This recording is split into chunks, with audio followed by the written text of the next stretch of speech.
Everyone thinks they want the 10-acre cabin in the woods until they realize they have to plow a mile-long driveway at 5 a.m. or that big, beautiful house by the lake until they realize the cost and lack of privacy.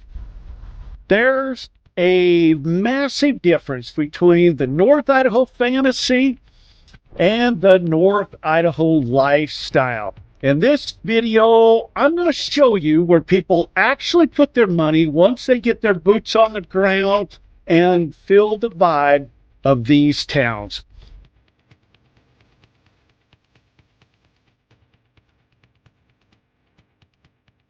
Hey, I'm Reed Wilson with Revealing North Idaho. We come at you every week with new information about North Idaho. Give us a call, shoot us a text. Me and my team, we're never too busy for you. If you're looking at making a move to North Idaho, you're in the right place.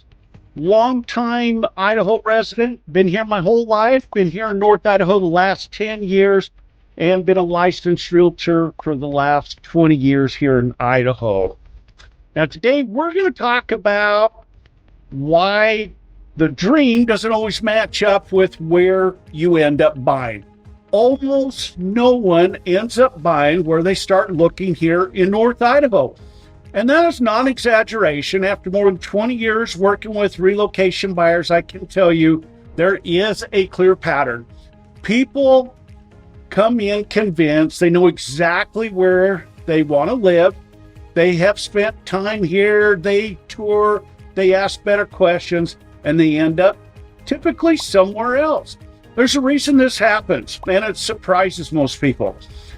If you are researching North Idaho right now and trying to narrow down an area, this will probably save you some time, stress, and potentially a bad decision. Let's start with why the expectation formed the way they do. Most relocation buyers begin with online research. Facebook groups, Google searches, YouTube videos much like this one, real estate apps, the Zillow, Trulia. That research usually leads to one or two areas that seem like the obvious choice. Maybe it's because of lake access, maybe it's the acreage, maybe it's the proximity to town, or usually the price point. On paper, it looks perfect. But here's what changes things. Paper does not show lifestyle friction. The first big shift I see happen around commute and convenience. Buyers often start by focusing on scenery and privacy. They want trees. They want that North Idaho experience. Land, space. They imagine quiet mornings and open skies, and that can absolutely be the right choice. But then they spend a few days driving. They go to the grocery store. They take the kids to the school and run a few appointments. They check the drive time in real conditions. They think about winter roads. They realize that what looked like a short drive on the map now feels completely different when it becomes daily life. All of a sudden, proximity matters more than they thought it could. I have seen buyers come in completely focused on rural acreage and leave choosing something closer to town. Not because the rural option was wrong, but because daily life felt heavier than expected. The second shift usually happens around community feel. North Idaho is not a uniform experience. Different areas have very different personalities. Sandpoint is very different than Coeur d'Alene. Coeur d'Alene is different than Post Falls. Rathdrum is different than any of those. Same with Hayden. So each community has a little different feel, a little different vibe. Some feel more active and connected, while others are going to feel slower and more spread out. Some have stronger neighborhood interactions, others have more private and privacy. Buyers often start by prioritizing features, square footage, shop space, acreage, views. But after touring, they start reacting to atmosphere.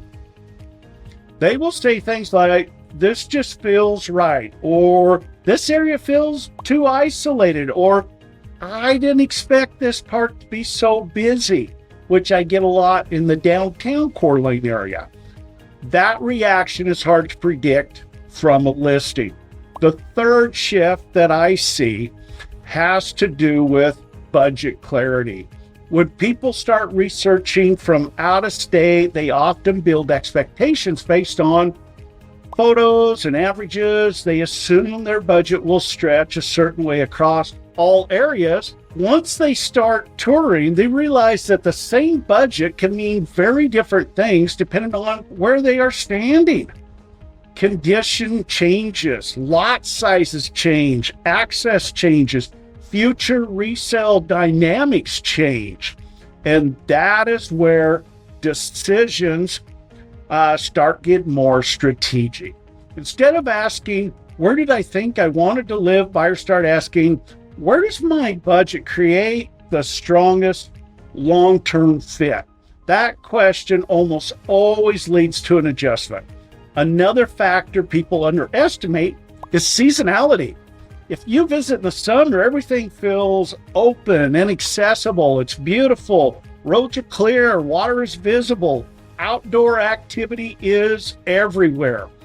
If you visit in the winter, the experience changes. Driveways matter more. Road maintenance matters more. Proximity to services are going to matter more.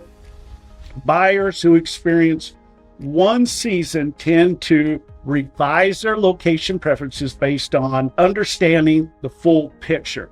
This is not about one area being better than another. It's more about personality and alignment. The pattern is consistent. People begin with an image, they tour with emotion, they choose with practicality.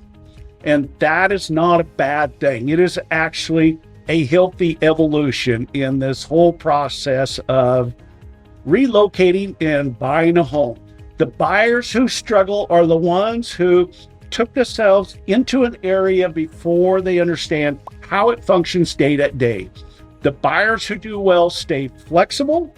They use touring as a way to refine priorities instead of confirm assumptions. If you're still in your research phase, here's the takeaway. Don't fall in love with the pin on the map. Fall in love with how your life will function there. Think about errands. Think about winter. Think about visitors. Think about how often you realistically go into town. Think about whether you value privacy more than proximity. When buyers give themselves permission to adjust, they almost always land in a better long-term fit. After 2 decades of watching relocation patterns, I can tell you this.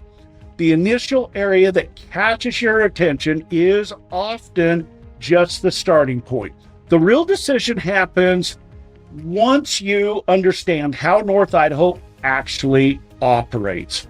If you are comparing areas right now and feel unsure, that uncertainty is normal. It usually means you're asking better questions. Take your time, gather context. Let the experience refine your thinking, because where you start looking and where you actually end up buying is actually rarely the same. And that is not a mistake. That is part of the process. If you're having questions about the process and want to know more about North Idaho, give us a call, shoot us a text. We would love to help you make your move to North Idaho a smooth transition. Like I said, me and my team, we're never too busy for you. Would love to talk to you about your goals here in North Idaho. Like and subscribe to our videos. We bring out new information every week. We have done a lot of videos on so many different communities here. And so if you're in that process of looking, spend some time, go through our videos. Let us help you make your decision of if North Idaho is right for you. Thanks for watching. We'll see you next week on the next video.